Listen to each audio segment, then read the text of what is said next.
Praise the Lord, கர்த்தருக்கு ஸ்தோத்திரம். இன்று கர்த்தர் நம்மோடு பேச விரும்புகிற வார்த்தை, நான் பொல்லாப்புக்கு பயப்படேன். ஆமென்.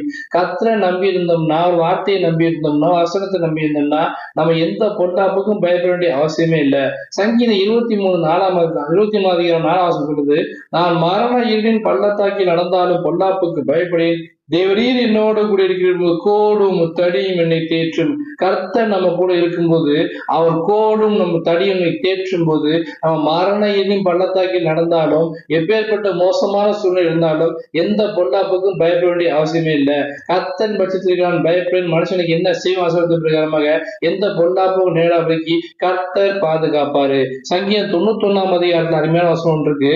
ஏன்னா பொல்லாப்பு எனக்கு நேடாது, ஆகையால் பொல்லாப்பு எனக்கு நேடாது, வாதையின் கூடாரத்தை அணுகாது.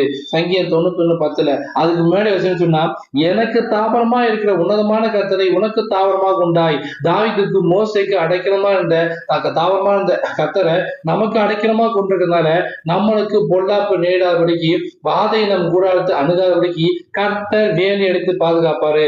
அவர் கோடும் அவர் தடியும் நம்மை தேற்றும். அவர் வசனமும் வார்த்தையும் நம்மை தேற்றும். நம்ம என்ன மரண இருள் சூழ்நிலைகள், வாழ்க்கையே முடிஞ்சு போச்சுன்னு சூழ்நிலை இருந்தாலும் பரவாயில்ல, எப்பேற்பட்ட மோசமான சூழ்நிலை இருந்தாலும் பரவாயில்ல, கர்த்தர் நம்மளையும் நம்ம குடும்பத்தையும் பாதுகாக்கிற தேவனாகிறார். எந்த பொல்லாப்புக்கும் பயப்பட வேண்டிய அவசியமே இல்லை. நீ பயப்படாத இருப்பாய், திகிலுக்கு தூரமாக சொல்லிய பிரகாரமாக நம்ம வாழ்க்கைக்கு எல்லா பயத்தை நீக்கி போட்டு ஒரு ஆசீர்வாதத்தை, ஒரு சமாதானத்தை, ஒரு விடுதலை இந்த நாள்ல கத்திருப்பாரு. அதனால எதை குறிச்சும் பயப்படாதீங்க. வாழ்க்கைக்கு பயத்தை வெளியெடுத்து போடுங்க.